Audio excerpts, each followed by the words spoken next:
On today's show, Tamiya Sherman. This is the 1/35th scale. We have part 10 on Monday, so we'll be having a look at that. Tuesday's Mayhem, had the live show. We've got a slightly new format and what got you into the hobby. We covered on Tuesday, so we'll be looking at there.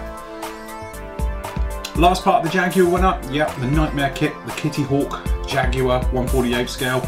Not nice kit, but love doing it. And so we finished that one this week.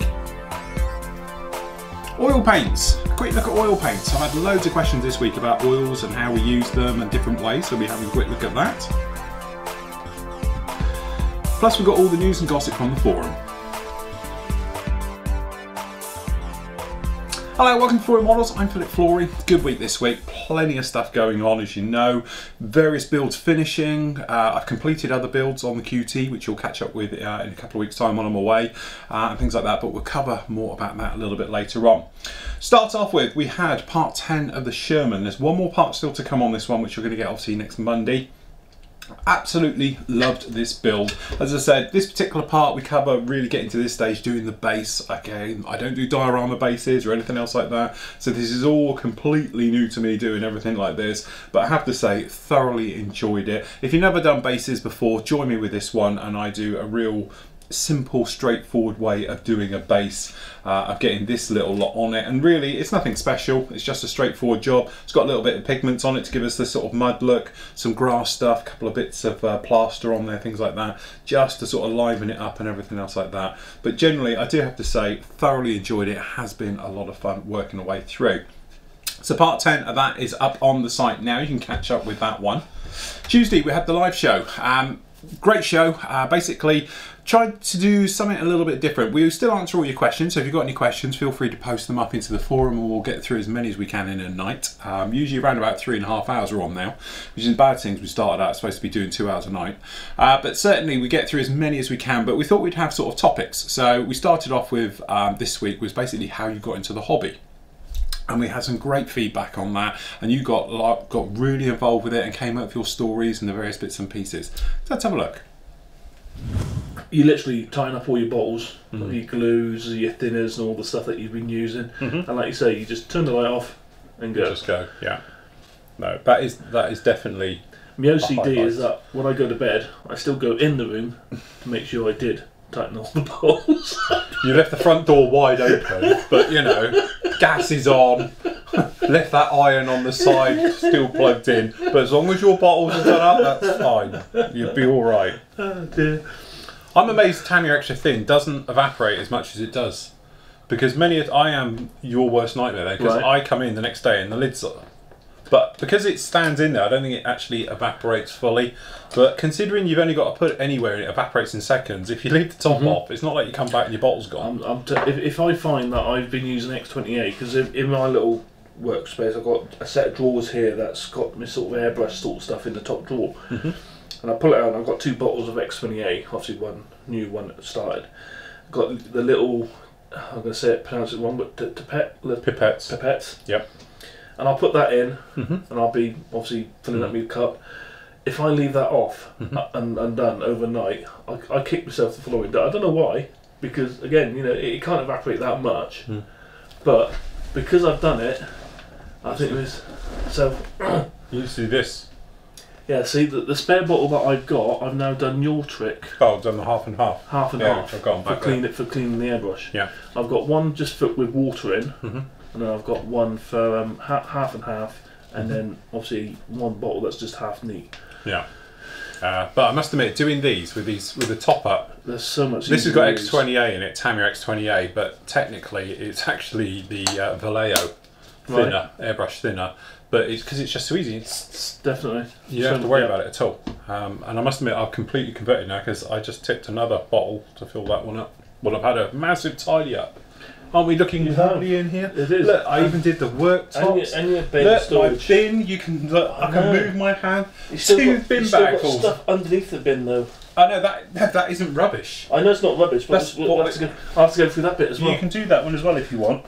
On your OCD rubbish around the studio. Next Tuesday, before we come on live to the show, I'm coming down to sort out his cupboard down here, and obviously your little space over there. You have to have the GoPro on your head, and you can show them all in there. Why not?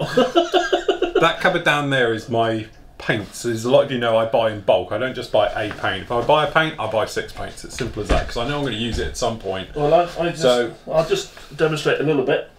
Cringeable now. And this is only a small pile. But these are your metallizer paints. Metal. Yeah. And there's 2 big piles, and they're at least probably 12 or 13 You can never have enough high. paint. And then you got the Flory wares, you got Tamiyas, you got all the others as well. Yeah. So I do get carried away when I'm buying things like that. Oh, it's look, like, some life colour. Yeah. Oh, you love that stuff, don't you? Do you know, I have a confession. That's what's holding the door open in the kitchen is a box of life colour. Let's buy that. I'm going to have a look at that. Life colour. Hey? Works brilliant. Life colour works brilliantly with the Vallejo airbrush cleaner. Yeah, you said this the other day. I must admit, I'm going to have to give it a whirl. You are. So yes, I'm going to have to get that. We might box. convert you.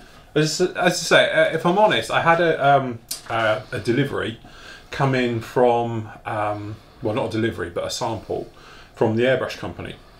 And occasionally they send me bits. Normally this type of stuff to get me to use it, and it was one of those things. It was like, right, okay, and it's holding the door open up in the other room because it's blowing in the wind. So I haven't with it, but I'll have a go. I'm going to get some, and as I say, everyone says about Vallejo airbrush cleaner works great with it. So I'm going to give that a whirl. Give it a go, see what happens. Give it a go, see what happens. Absolutely. So we'll definitely do that. So yes, there you go. You can have the GoPro on. You can show them all my horrendous mess down in there. not as good as Adam taking a picture of your bin storage. Though, Yeah, Adam taking the that picture. was funny. Yeah, that was 2 complete bin bags it took to empty that lot out. So it was quite impressive. What I was really impressed with is I compressed it into the bin so much, then it had overflowed everywhere. But that was like a bale. When it came out in one lump, and it just didn't expand. It was just solid. You know, so it was like a tablet bin All bag. your super glue and everything else that's gone in there holding it together. Yeah. That's my work of art, that is. I was going to burn it, but I thought I better not, just in case it explodes. It'd be like one of those, you know, what YouTube. Yeah. Well, that would be can it. in the rubbish. There will be. There'll be the odd can of Vital in there exploding and all the rest of it. So no, it just went in the rubbish. Recycling. Right, I'll read the next one because then the fourth one is the long one. So you can read that go on then. Post 3 is from Neil. Hi Phil and co. Hope you're doing well. I'm feeling pretty chuffed as I managed to pick up one of my bucket list kits. Ooh. A 30-second Tamiya Spitfire 9. Brand new from a retailer in the UK for only £70. Bargain. I've been after a decent priced one for 18 months. Anyway, hints, tips for putting raised rivets back in after sanding. I've seen tools for recessed but not for raised. I can't remember what got me into the hobby, but I remember doing airfix kits at the age of 5. I've always loved modelling, but I think what got me back into the hobby was wanting to actually build something tangible rather than always working in the virtual world of computers, IT and business. I can understand that. I can go with that. Yeah, it is something to have in your hand. Yeah. As I say, I do loads of flight simming, as you know, online and all the rest of it. My other hobby is flight sim. But as I say, you know, building it, it's more hands-on. So yes, definitely. As for raised rivets, who's the company? I can never remember them. There's a company who... Archer. Archer ones, is it? Yeah. Yeah, I transfers. I think HGW are doing rivet decals. Oh, good. No, they're green, aren't they? Oh, are they? They are indeed. Funny enough, I have them here. They're behind me. Yeah, I have to see. I had a clear up. You actually know where they are? I do. That's it. So yeah, as Steve points out, yeah, Archer do raised ones. Quite, you know, fine finesse. I've seen people do those a lot. I know the Hawk got a lot of work out with those. People doing the RAF Hawks with the rears, but I've seen other people use them inside wheel wells, things like that for detail. Work really, really well. HEW, as we're saying, they do now these ones. Actually, you never really see them on these things, but generally this is raised detail that goes on control surfaces. You get all the riveting and everything else down there. I intend to do a full on how this works, probably going to be when I come back because I really haven't got time, but also it means I have got to build a 132nd Fokker Wolf or a 172nd Thunderbolt to be able to show you. The general idea is that these are they're like water decals, but you peel the carrier film off, if that makes sense. You know with your decal you get your carrier film. Well, this one, you put it down, all the rest of it, you wait, I don't know, is it 2 hours, Steve? 20 minutes? I can't remember. I've seen, there is a video on YouTube of them doing it. Yeah, the company have got a video out on these ones, but what you actually do then, once they're totally dry, peel them off, okay, and it leaves all the raised rivet detail behind. So theoretically, that's how you can replace all your raised rivets. I don't know how well you can actually see it on the sheet, on the white one, but down there in there you can see it, and it's all, and when you run your hand over it you can feel it. It's like braille for all this raised riveting detail, but it's every single rivet detail on the entire surface of the aircraft. It's not just lines of it that you would put down where you want them to be, like some of the ones, I think like the Archer ones is just lines of them for putting them down. These ones is the entire detail of it, so it's all the round ones and all the different areas of it. I think it's a very interesting sort of project with it. My only problem or hiccup, shall we say, doing it is, what about, how does that work with recessed? Because if you've got recessed details, as most modern kits have, does this mean you have to fill all that recessed in and then put these on top?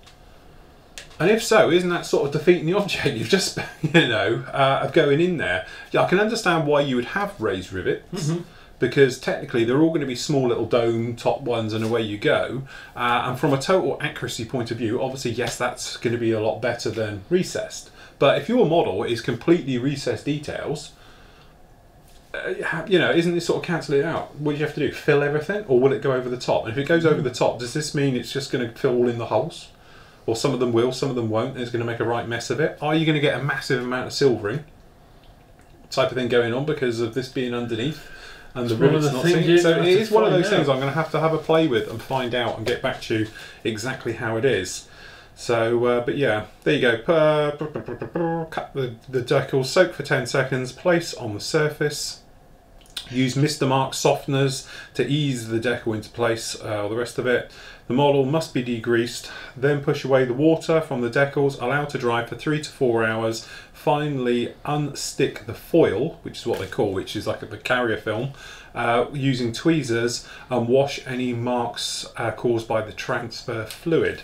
Okay, so I assume you might get like little oily marks afterwards, and away you go. But I don't know how that's going to work with a heavily recessed, detailed model. That's my point. I'm sure you'll find so well, I'm going to have a play. It's just that I've got to build a freaking model to do it with, because I don't just want to put it onto a flat surface, because it's not going to be a true test of it. So yes, that's the thing with that one. Okie dokie. So there we go. So each week we're going to sort of have a theme, something else like that, to really get ourselves into, and it causes some good discussions and things like that, and we hope to make it a lot more interactive for you in the future. Okay, Wednesday. Unfortunately, we finished a Jaguar. Woo. I must admit, I do. I know it's driven me mad. It's a horrible kit. The fit issues, generally the way it goes together is a complete nightmare. Nothing's particularly nice with it.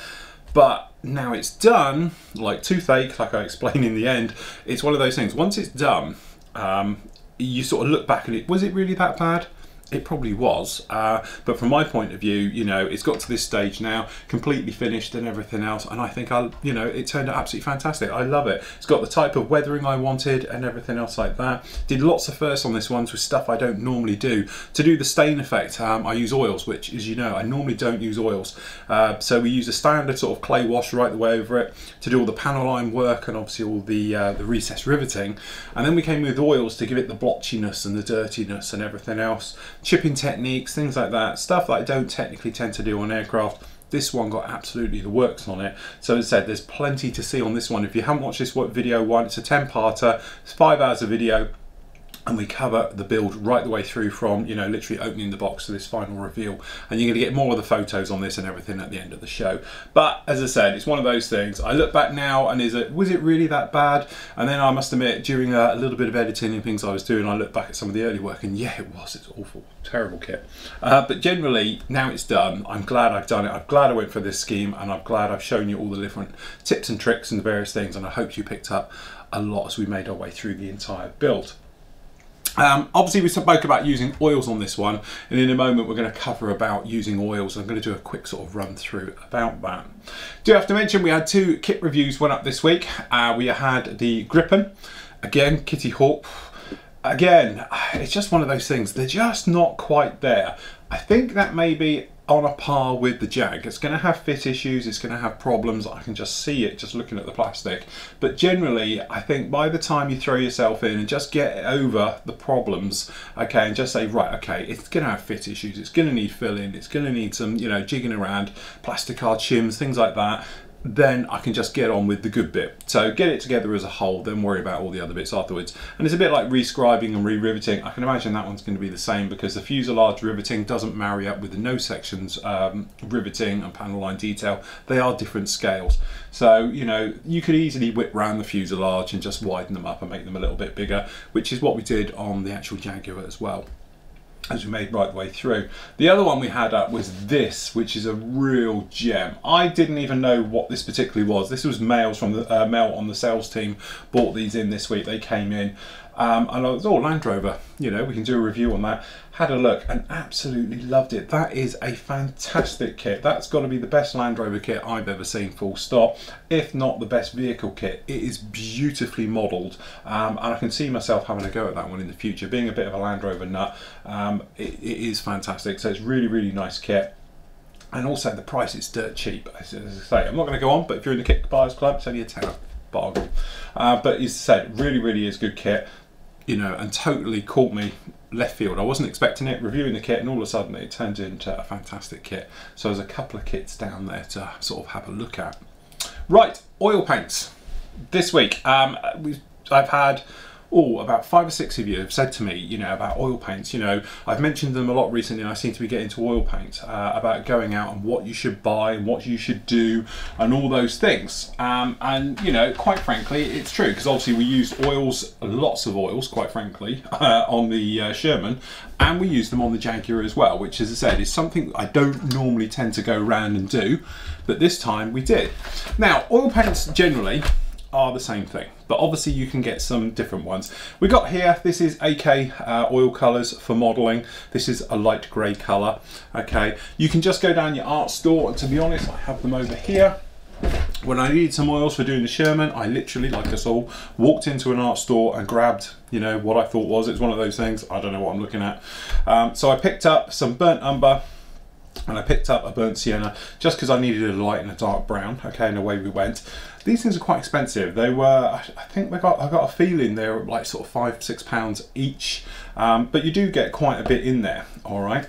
Then I went online and found these. Now this is a sample set, as they call it, or a sort of simply set, and in here you get the entire colour range. You get the right way around.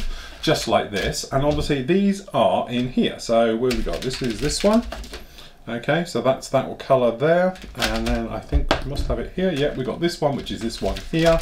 Okay, and obviously we've got a black and all these things. This particular set, I got the entire lot for a bargain price of £10 off of eBay. That's all it was. Okay, now obviously these have got your sort of your more primary colours and your thing colours. The AK ones, and I think MIG does a range and all those things like that before, they're more modelling specific colours, if you like. So in here, for instance, I think this is the grey colour. So we've got a grey in here, which is great for fading paint and all those things like that. But don't forget, you can mix these as well. So if you take a bit of black, a bit of white, you can make up a grey and all those things. All right, now for working with oils, there's a couple of things, you know, you need to remember. First of all, it's oil paint. The drying time are going to be massive. Drying time on the Sherman was about a week. Okay, couple of little tips and tricks for using it, which was pointed out to me by our very own armour god, or Sailor Steve as he's now known, is about putting the oil paint directly down onto tissue or cardboard or even paper, things like that, so the oils run out of it. What this actually does is give you a more of a matte finish, and obviously it dries in half the time because the oil is what's keeping it wet. Okay, on the other hand though, it does keep it moving. All right, the thing to remember, if you're using, and I've got not quite a new buster, but something I think it'll show quite well, If you're using it over an acrylic paint, you're going to be absolutely fine, because the things you're going to use for thinner and stuff like that and with the oils, obviously they're going to be more enamel based. Obviously we know enamels and acrylics, they don't work together, and although enamels over time can eat into acrylic, for generally just brushing it over, moving it around, things like that, you're not going to have to worry too much about it. It's not something that's going to actually, you know, affect your paint work, as long as you're being, you know, sensible with it. Don't go rubbing around in it, don't go scrubbing at it, because obviously you're just going to wear in through your paint and everything else like that. So if you do want to get some things, to be honest, I've got a few things from AK this week. Okay, so I've got some of their brushes, which are absolutely gorgeous. Love the AK brushes. This is an AK Interactive number 6. They come in a pack. I'm that fond of them. I went out and bought 4. Okay, so they're like this. Absolutely fantastic. I've used them for a couple of jobs now. They're lovely. Okay, I got myself a little, this is just one of these pressed aluminium or aluminum, wherever you are in the world, little dishes, which I thought could come in quite handy. You're going to need obviously lots of tissue, you're going to need some paper. The other thing as well, you're going to need some type of thinners to work with this as well. So obviously turpentine is absolutely great. You can get odorless turpentine, normal turpentine. This is happened to be a bottle I've had since my commission days, which were almost 20 years ago now, when I used to do modelling commission work. Used to use that. You can also use things like pigment fixer, stuff like that, because all that is an enamel thinner, all right? Or you could just use an enamel thinner, or exactly what you wanted to do. So the big thing to do first, if we have a go with the AK one, I can show you a couple of things. If you take a bit of paper, okay, we're just going to put this on to a little bit of paper just like this. You're never ever going to use much. It goes for absolute miles, okay? So we got it down on here, and then what you can do, immediately you might see we've got a wet spot coming through, and this is the oils physically coming through this, okay? So the paper is soaking it up, but as Steve points out, you can put it onto a paper towel, you can actually put it on what you like. The biggest difference between oil paints and obviously our standard acrylics, this stuff doesn't dry very well. What this means on the plus side though, is that it's great for things like dry brushing, especially brilliant for dry brushing, okay? Because it doesn't dry, it blends, okay? The other thing as well is because then this is obviously an oil, the pigment count is far finer than what you're going to find in acrylics, which means you can thin it with thinners and turn it from everything from being thick paint right the way down to the finest fluid lines. So you can use it for various things like, sorry, I'm getting this absolutely everywhere, like doing pin washes, okay, and stuff like that, which is something we'll have a look at the moment. All right, so if you're using it neat, I put it down on here, and as you can see, the oil is starting to come through the bottom. Okay, what you can actually do, and this is where it scares you to death, all right, you can come along with your model, and you've all seen that thing where people do dots, okay, so they put dots on their paint and they all blend it in, but also you can just generally blend it as well, all right? So what you can actually do is come in here, and to be honest, we weathered this one already, as you can see, but we're going to go over it again. You can come in and you can put in some little bits, okay, some little splodgy areas, perhaps some in the centers of panels, okay, if you want to lighten up some of the panels. So we're just going to pop these in around here, perhaps a little bit on the top here, a bit down here, okay, and you're brushing this on, and immediately you're thinking, oh god, look, you know, now it's wrecked it, okay, and it's going to make a right mess and all these things, okay. So we're just going to pop a little bit along here, and we're going to go over decals as well, okay, and we're going to come right down here, why not, we'll have some in here, and I know I'm going over the top here, but hopefully we'll be alright, we're going to get away with this, okay. So we're just going to put a little bit just down in here, all right, and then we've got it on the wing. So now what you want to do is basically get it all of you off your brush. So you're going to do it in your standard type of dry brushing way, all right. So we just got down in here, and then you can get it all off of your brush, or get off as much as you can possibly get off your brush, okay, and you can then blend it in. Now if any of you have ever done artwork before, you're going to know all about this, but basically, I'm just going to rub on my trousers, okay. What you do, you start off with, and we're just going to go back and forth, and you might be able to see gradually it fades. Now when you start doing this, you're thinking, oh god, look, it's not going anywhere, but what we're going to do, we're going circular motions and everything else, and it will start to blend in. Okay, so what we're going to do, we're going to really give it some stick, you know, we're actually going to give it some quite heavy duty rubbing. Okay, Okay, so we've got quite a bit on our brush now, because what's happening is you're taking it off of here, so you need to get it off. So you're going to then rub your brush, okay, and get as much as you possibly can off the brush. Okay, and now we're going to continue to blend and rub in, and as you can see, it slowly, very slowly starts to fade absolutely in with everything. Alright, so we're just going to go around the top now. And what it does, it works a little bit like makeup. It sort of just pulls itself around, and you can use quite a strong scrubbing technique for this one as you make its way around. Okay, what we're going to do is I'm just going to take this right the way across. Okay. Okay. And you might get to the point where it's starting to stick a little bit, okay, and it gets in there. So then you can just come along with a dry paper towel, and you can go around and really begin to buff it actually all in. Okay, and rub in and sort of get it into all those areas and blend it around. Now it's starting to fade, because all you're doing is very fine amounts, absolutely everything. Okay, and you can gently blend around and start to wear it all in. Okay, and as you can see on here, this is how much oil we've actually got coming off.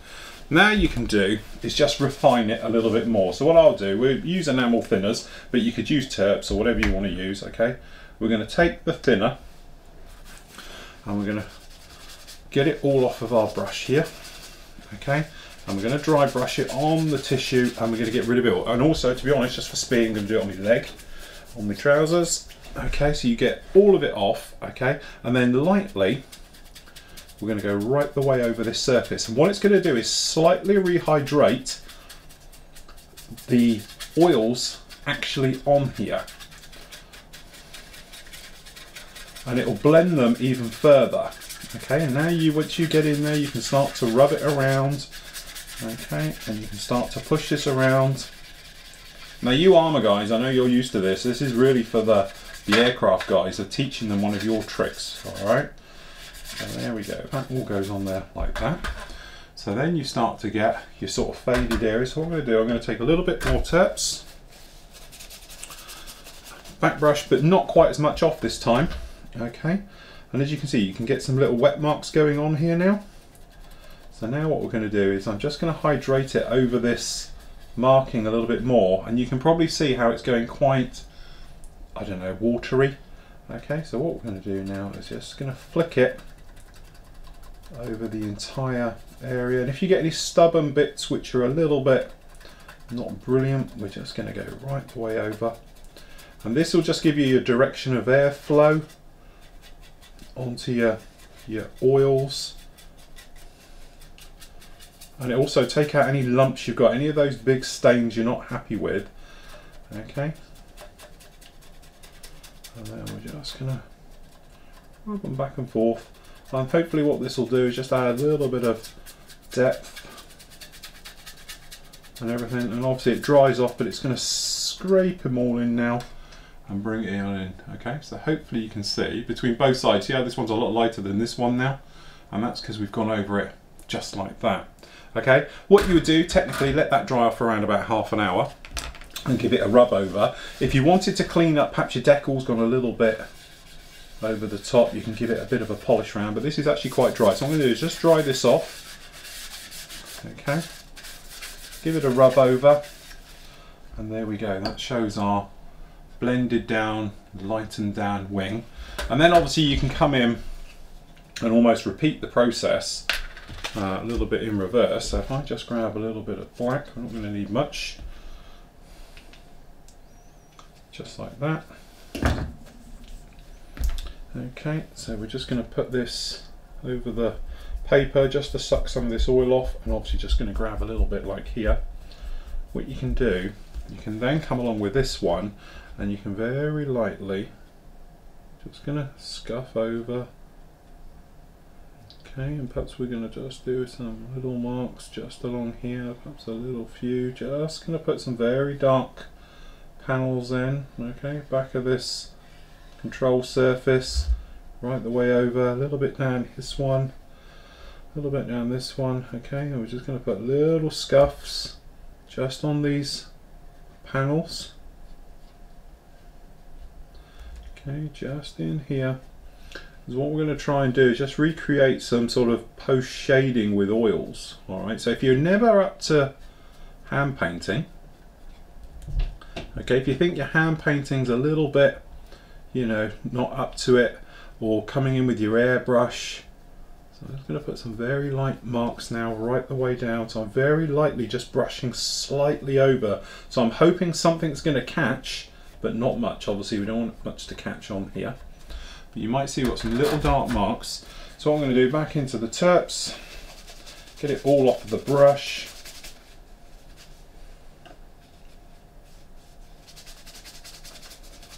Okay. And normally you would let this dry for a little while before you come in and try this, alright, but we're just going to push in quite heavily. I say, so I'm getting as much as I can possibly off the brush. Alright, now what you're going to do is very lightly flick over the top, just lightly to start with. Okay, now these down here we're just going to rub. Okay, we're just going to rub, just going to rub.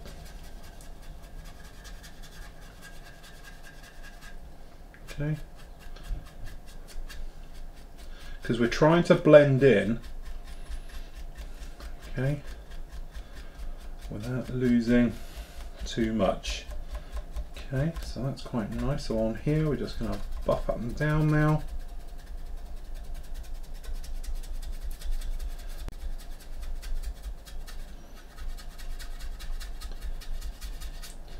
Okay, so it's a little buff mark over these fan areas, and then these guys on the back, probably a little bit too much on the high side there, but by blending over, what it will do is it will just gently slightly stain in. Now this works just equally as well over a buff coat of, you know, obviously a gloss, or you could just put it over a really stipply strong grease. So there we go, you catch it, sorry, on a flat coat. Alright, right the way over, just like that. And that is basically using oils neat. Okay, a couple of other things you can do. One camera is going to be good on this. If we grab this down here, what you can do, take a little bit of black. Then if you're never good at doing exhaust staining, things like that, if I just try and get in here, so I'm doing this totally backwards, so it's going to be a little bit alien. So what I'm going to do is just going to, for the moment, just going to put in a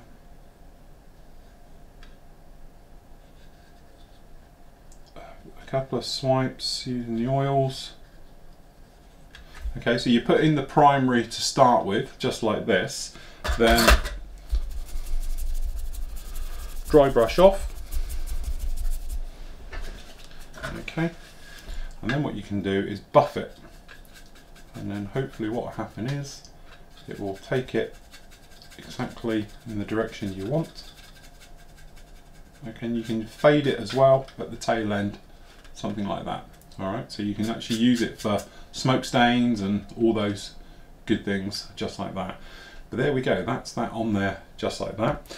Then you can then start to thin it, and obviously depending on how much you thin it will depend on the type of effects you're going to get. So if you take some of the black, okay, so if we grab some of this black, okay, we're just going to put a tiny little bit on the trailing edge, for instance, of this flap, and on this guy, and perhaps on this aileron. So we're just going to put just on the outside edge of them all down there, just like that. And then just for argument's sake, we're just going to put a little bit, very lightly, just on this entire edge. Alright, so we're just lightly rubbing it over, just so it bites. So I know you boys will be used to this one, but it's like makeup. Put it on there and then just lightly blending it in. That's why women make so fantastic figure painters and modelers, because they do this all the time. Right, so what we're going to do, take the enamel thinners, clean off the brush just a little bit, then we're going to re-dunk in there, and then we're not going to rub it all off, we're going to leave some on. And then what we're going to do is going to come in and then drag drag, drag, and what will happen is you will drag it off and it will start to dissolve, and when it dissolves you can start to play with it and give you streaking marks and things like that. Okay, and this is the thing, one thing I've learned recently doing this is that the most minimal amount of terps will cause it to actually start to dissolve and start to use. Now a little technique for these is great because you get those nice little drag marks like you get off of rivet heads in the wind. Okay, and what we're going to do is just going to lightly flick all off it, absolutely everything. And again, you don't want to keep going on it, because what happens is if you keep rubbing at it, it's going to blend it away and it's literally just going to rub away. So hopefully you can see there on one of the angles, you actually get this nice one in. So now you're saying, right, thanks Phil, I've just ruined my model, all right? Your clay wash is great, because when you use your clay wash, we can get in there and just wash it off and start again. True, and that is the drawback to using oils, but if you do completely mess it up, as long as you've got a good protective coat between your surface of your model, that paint, all the delicate stuff, and then the oils going on top, you'll be fine, because you can just give it a rub in some thinners. Okay, and this is just normal enamel thinners. Okay, and go right over. And you can see that's all oils on there. Come off. Now, to be honest, there is a little bit of post shading in here, done with an airbrush, but most of it you can take off. Okay, so if we just give this a rub over, and if you've ever wondered about how to clean your models, just use enamel thinners, and there we go, taken off. All right, so you can go back and start again and do all those things. So last thing up is obviously to use it as a full-on wash. So usual, pretty straightforward thing with that. All you're going to do is grab a brushful, a couple of brushfuls of thinner. Okay, and really you're not going to need much at all. If I just use the black, and then you just grab a tiny bit of the black into your thinners, and you can actually make up a wash. Now, depending on how thick this is, two things will happen. Firstly, will be its drying time. If it's thick, it will take a long time to dry. If it's got thinners on it, it won't. What I wouldn't recommend doing though is painting this on, literally just slapping it on and away you go.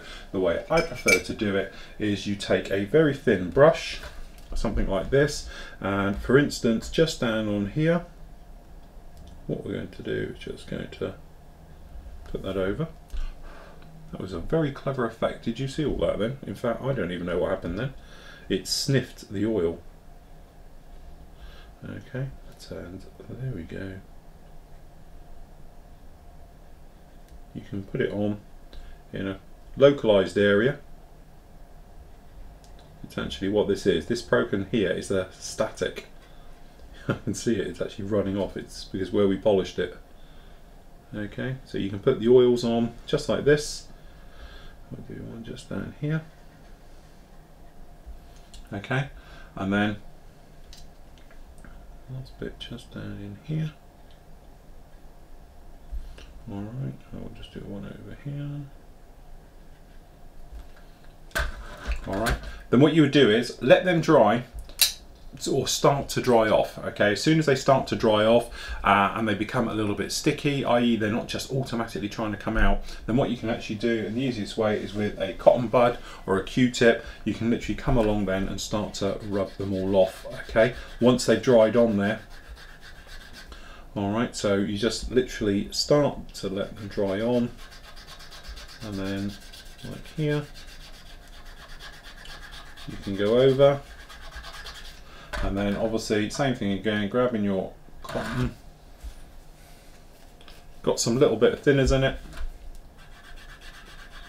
and you want to go across the panel just to clean them up, and that way it will leave you with nice oily areas, and these will be nice and clean afterwards. Okay, but don't rub it. Normally you'd let this dry a little bit more. Okay, once they're on like that, you go in and take it back.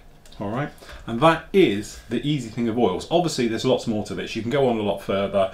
You know, it goes on for miles, literally, the different techniques and everything to do. This is just literally a quick one of how to use oils very, very basically, from using them neat, raw, for using them like makeup, for blending, for causing weathering effects and everything else like that. Don't forget, you can go out and buy, if you wanted to, all the nice colours, which will probably cost you a small fortune.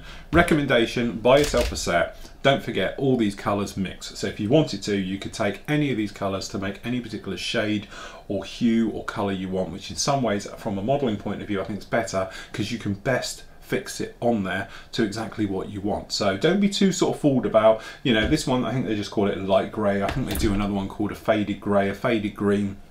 AK's ones, but there's other companies out there that do hundreds of different colours, which you could go and buy the set, but I think it's a little bit more artistic license on yourself, where you can physically go on and say to yourself, right, I want to lighten it, I want to darken it, and go forth and use it like that.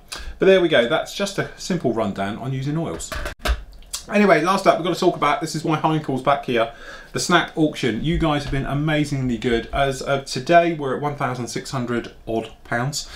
We've sold raffle tickets. Remember, anybody can join. So here's a quick recap.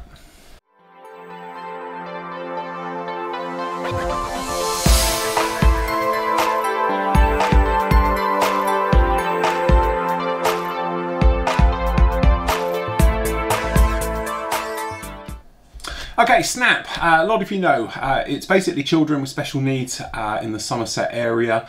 It's a privately run charity, i.e. it's not state funded or anything else like that. Purely your donations is what makes it will happen and all the rest of it. So we've done it now 3 years, so this is technically our 3rd year now for helping them out in any way we can. Basically, when I first started this, it was supposed to be your chance to win in a raffle the actual Heinkel. It was going to be an auction, but then we said probably a raffle was a bit better because it got a little bit out of hand last year when the bidding went to £3,000. I know a lot of you, obviously there's no way you could do that. You know, thanks for the guys who did, very, very generous, and we never thought we'd get that amount. But this year we thought we'd make it a little bit fairer and have a raffle system. All right, so you guys in your usual way too good turned around and said, oh, I've got some kits, and you've sent me some various bits down.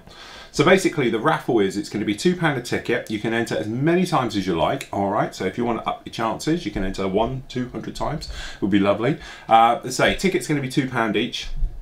And everything else like that, and you'll be able to get them off the main page on the site. Okay, what you're going to get, obviously the Heinkel. A load of you know this one. It's the Heinkel as you see it. All right, obviously I will hand deliver all of this to anywhere that's basically a 4-hour drive one way, sort of 8-hour round trip, something I can do in a day. I'll deliver it to you. If not, I will slightly disassemble this so it gets you in one piece. But it'll be a doll will go together because you're all modelers. Okay, next up, because you're really too generous, we've got an Infinity CR Plus. Okay, I think Nick sent us that one. Thank you very, very much. He did one last year for us and everything else. So that is the top of the range Infinity airbrush by Harder and Steenbeck. So well worth entering just for that one. Okay, then your kits. As I say, some of you have been really generous with this one. We've got, because these are dual packs, these are 144 MiG-21s. So we've got 2 of those down there, so that technically is 4 models. We've got the KI-84, the sword kit. We've got the extra kits, Sea Vixen. We've got here the Star BA-10 armoured car. We've got, I can't remember who is the kit, Tamiya, is it? I can never pronounce that one. Toyota 2000 GT, thank you very much. Airfix Sea Harry, no, it's not the booby prize, but you know. We've got down there the Tamiya Staghound Mark 1. This is the Tamiya kit. This is the D-Day Anniversary Edition kit as well. We've got the Tornado 148. We know we've done that one, brilliant kit. We've also got down here 172nd P47 Thunderbolt. We've got down here the Lynx in 172nd. Also going to get a full set of washes. You're also going to get a full set of sanders as well. Okay. Also, you're going to become LTM member for the site, which is a lifetime membership forever and ever, and everything else like that. And there probably might be 1 or 2 other things that we're hoping to pop in this as well, such as the pigments. Currently, they're not quite available. To be honest, I have a test one round here somewhere. Here it is. Okay, so we have those as well. There will be a full set of the pigments as well when they are available, which should be sometime this month as we go. All right, as I say, great job you did last year. I know you're not going to let me down. As I say, anything you can do, if you can buy 1 ticket, if you can buy 10 tickets, you buy 100 tickets, that'd be absolutely brilliant. Obviously, up your chances. We're going to run this one till the 1st of June. I'm going to draw this one on the 1st of June, okay, for the winner. And as I say, if you're in the UK, I'll deliver it to you. If not, we'll securely get all this boxed up and we'll ship it anywhere in the world. Obviously, I'll cover all the costs of that as well. So there we go. Thank you so much for last year. You did us amazingly proud and everything else like that. It was, you know, really moving to see how much actually you guys donated. Say we did just over £3,000 in total with all the final donations when those came in. So thank you very much. Hopefully we'll do something like that again this year. So there we go. Good luck with this one. Go and buy a ticket. So there we go, worthwhile charity. Obviously, you know, it's very close to me and Mel's heart. It's our best friends, lads involved with it. We all know Scott and everything else like that. So if we can do, again, if we get to 2,000, I'll be a happy bunny, absolutely. And I know you guys aren't going to let me down. As I say, there's more prizes to add to this one, but we're going to get them sorted up for next week, because to be honest, that video you've seen is a little bit out, because it talks about being finishing end of May or whatever it is, and obviously it finishes the 1st of June. So 1st of June, we're going to have a special show. We're going to draw the person live on the show, and then obviously get those stuff off them, because obviously we go away with Snap at the end of June. So that's the point to it. So, and everything else. Speaking of June, obviously a lot of you know, 7th of May until the 1st of June, obviously it's just about over 3 weeks, we are not here. We are closing down Flory models to sales and new members. Obviously, members, you're going to have loads to watch. As you know, I've done the Tumbler as a special build for you. We've got the Bandai X-Wing. There's a couple of other Bandai things coming as well, and there's another big project which I'm going to leave you with for when I go away for the 3 weeks. So there'll be plenty of things for you to catch up with. But if you haven't subscribed up to Flory Models, do it before then, because you're not going to be able to do it whilst we're away, because I'm going to just turn everything off. I'm going to have 3 weeks off. Well, almost. Bound to be at the forum at some point. But yeah, so that is the plan. Because we're out and about, and as a lot of you know, we're sort of going from one place to another around the Northwest America and the Pacific. And then obviously, you know, being near the internet, getting internet connection. If somebody has a problem getting in or with orders, things like that, it'll just be a wreck the holiday. So that's the idea with that one. So if you do want to become a member, you're thinking about doing it, or you want to order Flory Models products, kits, various bits and pieces, then obviously do it before the 7th of May, because obviously that is when we are closing down the site and everything to go away. Any problems between 7th of May and 1st of June, if you remember, don't panic. You're not going to lose your membership or anything else like that. So if it suddenly turns around and tells you for whatever reason, you know, you failed payments, various things, your card's expired, don't take any notice, because nothing's going to happen to you whatsoever, and I'll deal with it all when I get back. So there we go, that's about it for this week. I hope you enjoyed that little bit on the oils and things like that. I'm going to leave you with the final reveal bit of me yapping, and obviously the reveal photos from the Jaguar build, and I'll see you again next week. So until next week everybody, happy modelling and take care. And there we go, completely all finished. Okay, a couple of little things we've done just to finish it off. As you can probably see, all the aerials and everything on are sort of down here at the front, I don't know if you catch them in the light, but those have all gone on now. I've put all of those in.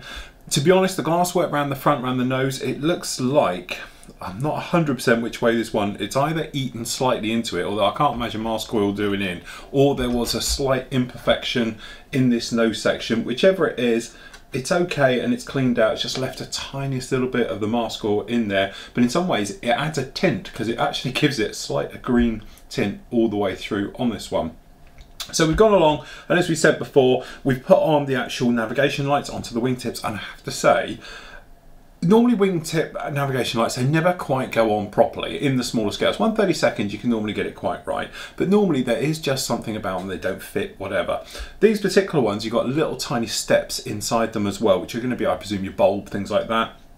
They absolutely fit on a dream. I literally put a drop of PVA glue and then just wiped them on, wet finger job, over the top, and they absolutely fitted a complete dream. There's a slight bulge on the end of the wingtip, obviously to make way for the lights, and they just fitted an absolute gem. We've got the nose ones on, as you can see, we've put those in there, but those wingtips are really, really nice.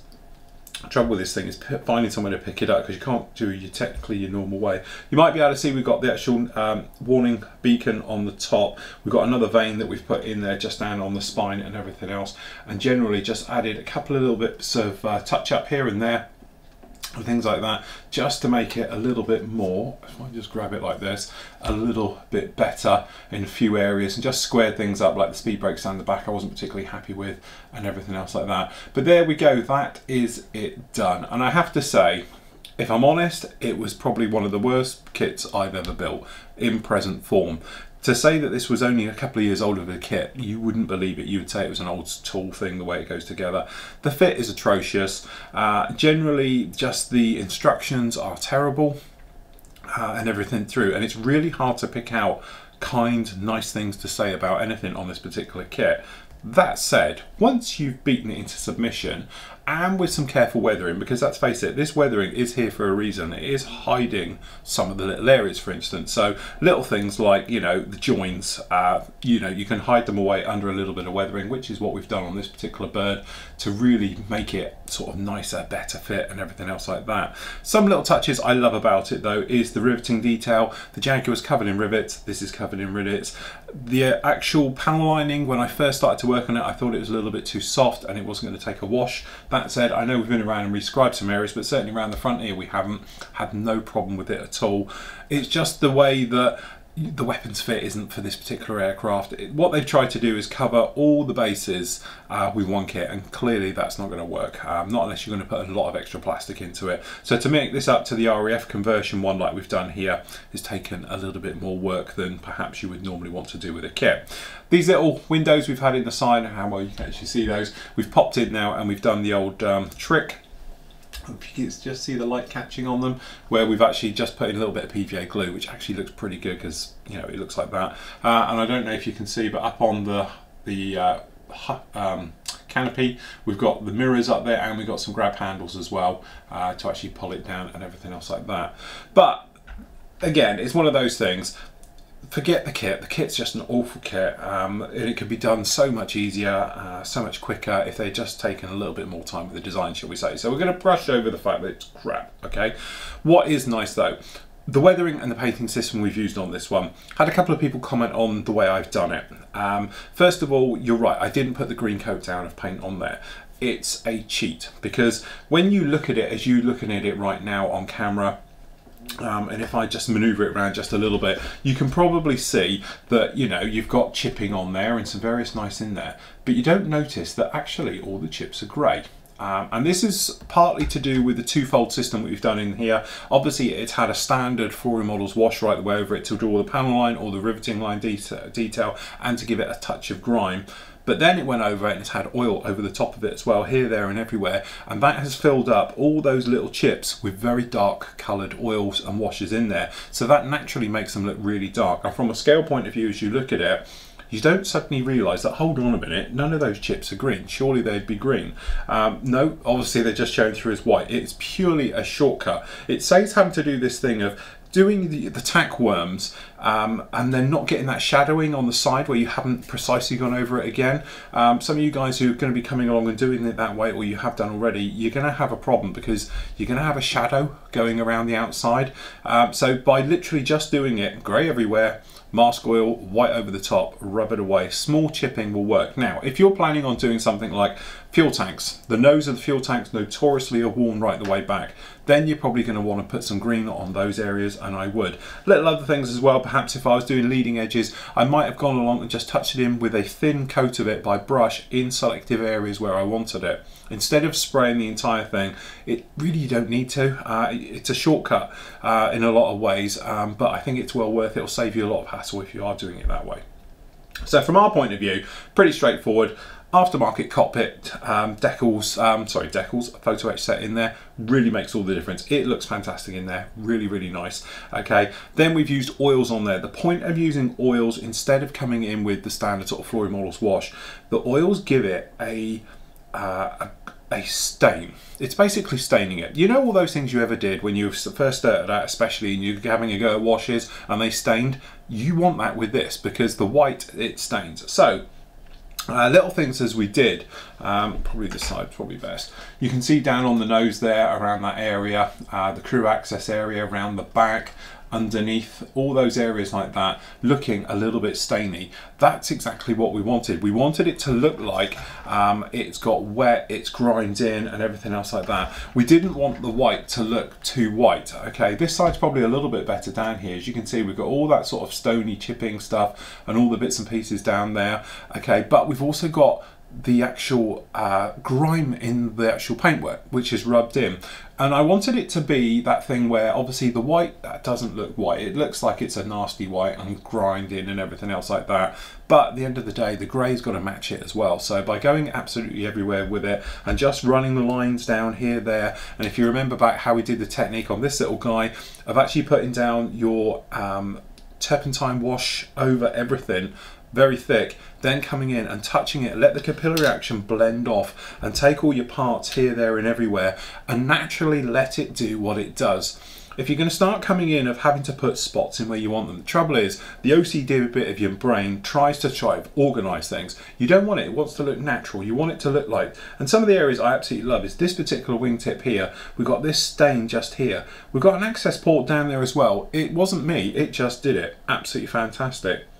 Also on this guy down here, slightly more stained on this wingtip, okay, and other areas haven't.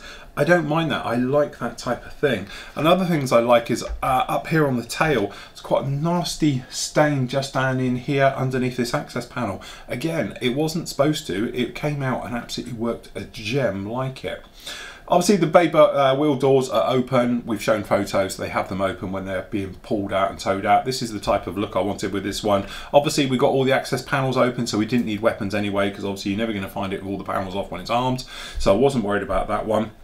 But that is your drawback, is if you wanted this to be a standard GR Harrier British 1 or 4, you're going to have to find a RAF weapon set for it, because everything that comes in the box for the French version, so technically it is all wrong. That said, after all the troubles we've had with this thing and all the complaints with the kit, it is still the finest Jaguar kit that's out on the market. You're just going to have to take your time, and you going to have to fill, rescribe, re-rivet. As soon as you've got that in your head that, okay, it's going to take a little bit of work here to make it look right, then afterwards we're back to having a normal decent kit on our hands. You'll be absolutely fine. But I know a lot of you are terrified about tackling something that is a little bit of hard work when it comes to filling and that, because there is other kits out there that you normally pay a little bit extra, you don't have that trouble. The trouble is, there is no other Jag out there at the moment. I'm hoping one day somebody will do a nice 1/32 one that'll be a dream kit for everybody, and it'll be fantastic. But this is as close as we're going to get it at the moment. So there we go, that is the Kitty Hawk 1/48 scale Jaguar. It's a GR1 4 kit. No problem, but just take your time and have a little bit of a play with some of the fit issues, and you should have no problems with it at all. I've enjoyed it, I hope you've enjoyed it, and if you have, join me again next time.